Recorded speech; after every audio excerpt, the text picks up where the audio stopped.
Yeah. I just started a recording, so thank you for that reminder very much. Thank you. Yeah, I really appreciate that. I'm the worst. I always forget. So yeah, thank you, Bonnie. You're the best.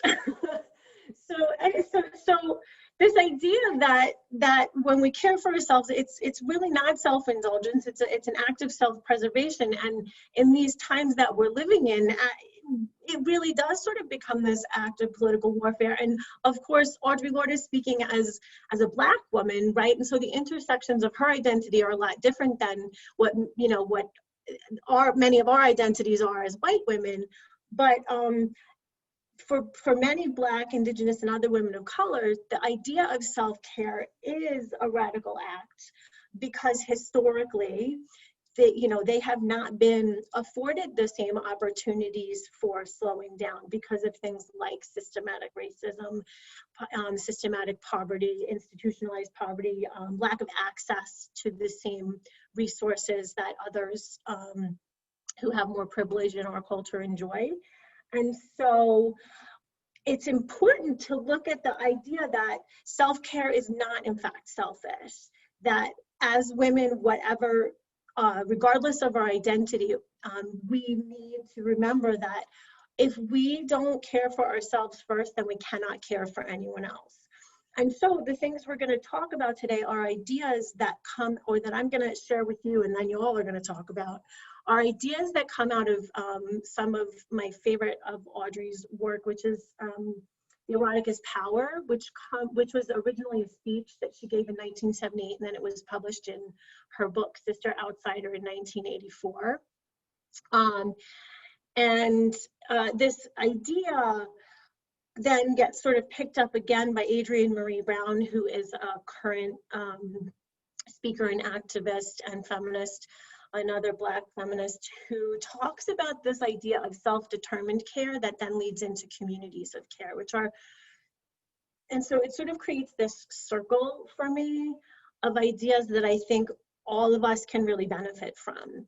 And so what we're going to sort of focus on today are the ideas of radical acts of love, valuing our health and wellness, and then in doing that, we become more embodied and whole and more able to tap into the deeper parts of ourselves. So, which is tapping into the erotic, and this comes from Audre's essay. And in the essay, she says that she sort of discusses the idea that the erotic is a really deeply female and spiritual resource that we have, and she talks about the erotic in the sense of not the overtly like pornographic or sexualized kind of erotic that many of us have been socialized to think about because of our culture, but really that it's this replenishing and provocative source that is really rooted in the power of unexpressed or unrecognized feeling, right? And so when we start to think, tap into feelings and who we are at the deepest parts of ourselves, we can discover this resource, and suppressing this is not strength.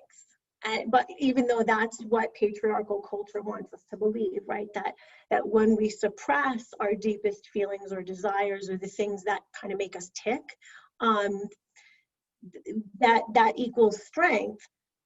That doesn't equal strength for women. That equals a shutting down and a disembodiment, right? We become sort of, all kind of operating in our heads and thinking rather than feeling our way through the world, and both of those things need to work together. So we want to move away from distrusting our own sources of strength, because that's something that Western male culture devalues, is the type of knowing that we do have as women when we can slow down and listen to our bodies and our hearts and our feelings. And so one of the other things that comes up in Audre Lorde's essay is the idea of honoring our sense of self and the chaos of strong feelings, right? Not getting not being afraid of those strong feelings, but sort of honoring that chaos and saying, okay, I'm feeling this thing, and in allowing ourselves to really feel and tap into that sense of self that says, I know what I need, we can start to create internal satisfaction that helps us to feel fully and deeply, not just what we're doing in the world, but why. And so it really becomes this deep sense of knowing who we are and why we're here. It's a purpose. And so the root of the word erotic is eros. It comes from the Greek, which means love. And one of the most beautiful things that comes out of Audre Lorde's essay, and these ideas that come out of this essay, is that she discusses the erotic as the life force of women, that is creative energy empowered. And through that energy, we can reclaim ourselves in every aspect of our lives. And that's what this is about today, right? This idea that we can take this love, this life force, this creative energy that we all have, and find ways to really replenish it and nourish it so that we can start to reclaim ourselves, particularly in these times when there's so much being asked of us, right? That we can still take the time to reconnect, so that we can shift into this idea of self-determined care, and then creating communities of care because we have filled ourselves up, and then can pour that love out, both into the communities that we have in our homes, but to our neighbors, our friends, and to each other, as women on our campus community. And so a couple of key ideas that come out of Audre Lorde's work and then funnel into some of Adrienne Marie Brown's thinking. So Lorde talks about this idea of that when we share joy as women, it equals a way of self-connection. So we're connecting to ourselves, and then that creates a bridge to other people to understand what is not shared, right? So what is different between us, but it also lessens the threat of difference. And so in that idea, what we're talking about is creating ways to connect with one another by knowing what gives us joy on an individual level. And that is a way also toward, anti-racist work and anti-racist thinking, is when we remove the barriers to feeling like people are different from us by connecting through sharing our joy. And the other really important idea is this idea of learning not to fear the yes within ourselves, right? So when we suppress the deepest feelings, it's a way of fearing that yes. So instead, we should start leaning into the erotic power of being embodied and listening to what's going on internally, rather than the external directives that want us to remain disconnected and disembodied from ourselves. And so this is where the self-care comes into play, because when we choose to value ourselves, our health, and the health of our communities, that equals self-determination. And Adrienne Marie Brown says that loving ourselves and each other matters, and it does. And when we affirm radical acts of love for ourselves and others without judgment, we can start to move into a space of deeper knowing and deeper connection, right, with ourselves and other people. So some questions that will come back up in a couple of minutes when we break out into our smaller groups. That the top question here: how do we create communities where everyone can self-determine and ask for what they need, offer what they have to give, where the result is abundance? That's a big question that comes out of Adrienne Marie Brown's article that some of these ideas came from. And so the subsequent questions that we should all keep in mind as we engage in the conversations that we're going to have together in a little while, and then, even beyond this time together today, is thinking about what do we value about ourselves? How can we begin to say yes to ourselves? What radical acts of love are currently present in your life and in your community? How can you create and affirm more radical acts of love? And then the way to do that, I think, is to think about what self-care practices might help you love and value yourself more, so that we can extend the love outward and continue to create and affirm more radical acts of love, and continue to begin to say yes to ourselves. And self-care is how you take your power back. So what does that mean? That means that we should create boundaries, say no more often. And I know that's hard for lots of us as women, to be able to say no. And, you know, because we often have so many different responsibilities that we feel we need to cover. But it's important to create boundaries. And I'll give you a little story. One of the boundaries that I recently set for myself was that I decided to take my work email off of my phone. And this was because I didn't need to be connected 24/7 and feeling like I needed to constantly respond if an email came through.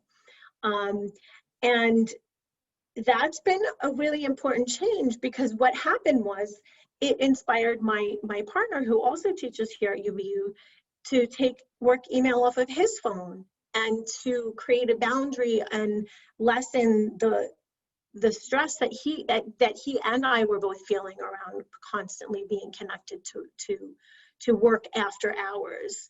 And so then that little boundary that I created then made me a model for him in terms of what a self-care practice might look like. So when we become a model for others by doing things like normalizing slowing down and the need for time and space that is not dedicated in the service for others, the things flow in both directions, right? It enables us to find other ways to create boundaries, but then it also enables us to live more sustainably and equitably, because we're taking time for self-care. And when we do that, it allows us to be more embodied and whole, because we're regularly checking in with ourselves. Those are the references. But so just a couple of things to sort of wrap up this part of our time is, so this idea that when we begin to model for our partners, our children, our loved ones, our students, our friends, this practice of slowing down for self-care, we begin to normalize our individual needs for time and space, as I said, that is not dedicated to the service of others. And it helps us to begin a reimagined way of life that is more sustainable and equitable. And it does push back against the inherently white supremacist power structures that encourage disembodiment. And it's important because as women in higher ed, we know that there are so many constraints on our time, right? And we know that there's lots of stories that have been coming out in the last couple of months of how we're not, you know, those of us that are faculty, women are not publishing, and publishing from women has dropped in the last few months since the pandemic started. Women are being barred from continuing to teach at certain institutions if they still have to care for children, right?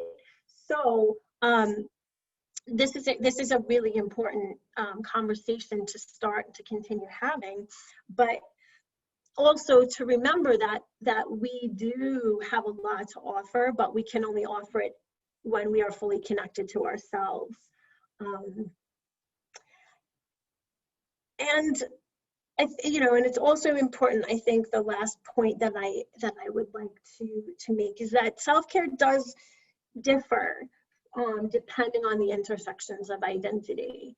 And so what looks like self-care for me is not going to be the same for everyone, but that we all deserve the opportunity to figure out what it is for ourselves.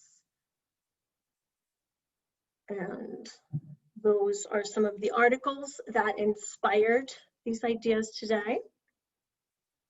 I'm gonna exit.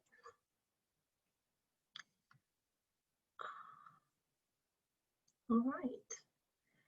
So the next thing that I want to shift into, and if folks do have like questions or anything like that, feel free to pop them in the chat at any point. And if we have time later on, you know, I'm happy to answer any questions or talk more about any of these ideas, or share more resources.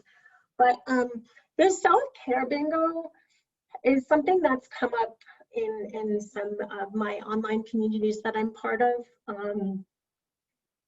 And it's kind of, because you can Google it and like find lots of different versions of it, but I chose this one simply because it seemed like the most comprehensive, and then it had a blank template, because I want I'm hopeful that each of us walks away with a sort of renewed commitment to figuring out how to implement more self-care if we're not doing it. So together right now for maybe the next 2 minutes or so, if you have the self-care bingo card that's already filled out, take a minute and look through, and in the last maybe 2 or 3 weeks, how many of these things have you done?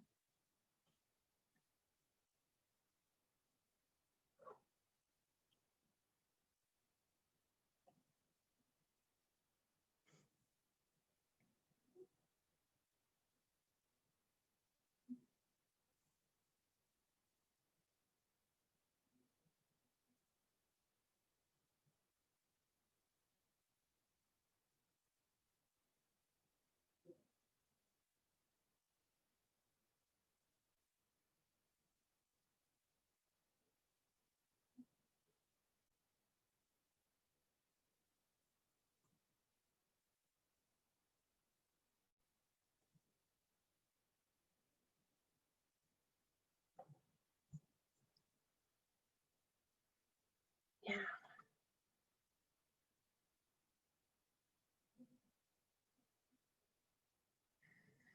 Yeah, so it may be surprising for some of y'all. Are you sharing your screen? I'm not seeing it. No, we put the link. I can share it if you like. Hold on, I'm so sorry.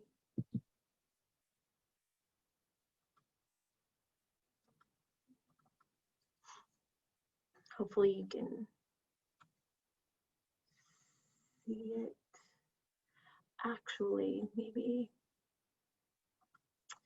there's a link in the chat box for both the website and the, I just have to.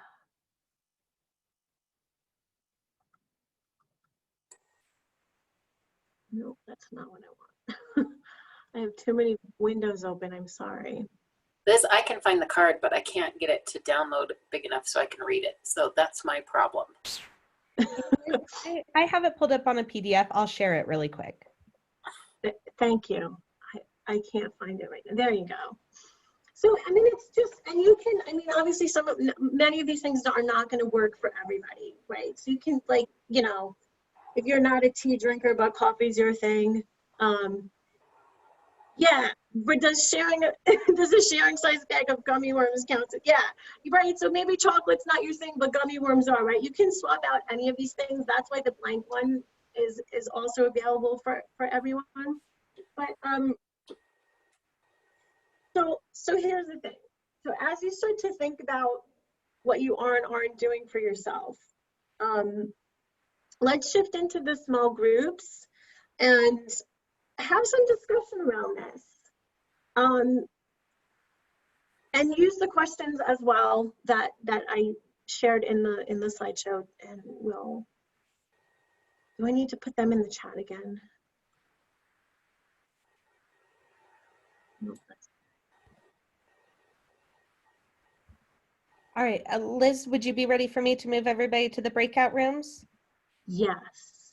Okay, so what we'll be doing is everybody will be automatically, as soon as I open them up, all of you will be divided into a breakout room that will have about anywhere from 4 to 5 people in it, so that you'll be able to sit and have a bit more of a discussion about these. And then just watch for a message that says that the breakout rooms will be closing, and we'll be bringing all of you back in here. And Liz, if you just want to be able to send me a message when you're ready for me to bring them back in. I think we can actually set a timer. Okay. How In the long? break, I say as 20, I think 20 minutes. 20 minutes? Perfect. All right, let's go ahead and do that for 20 minutes then. And we will see everybody back here after that.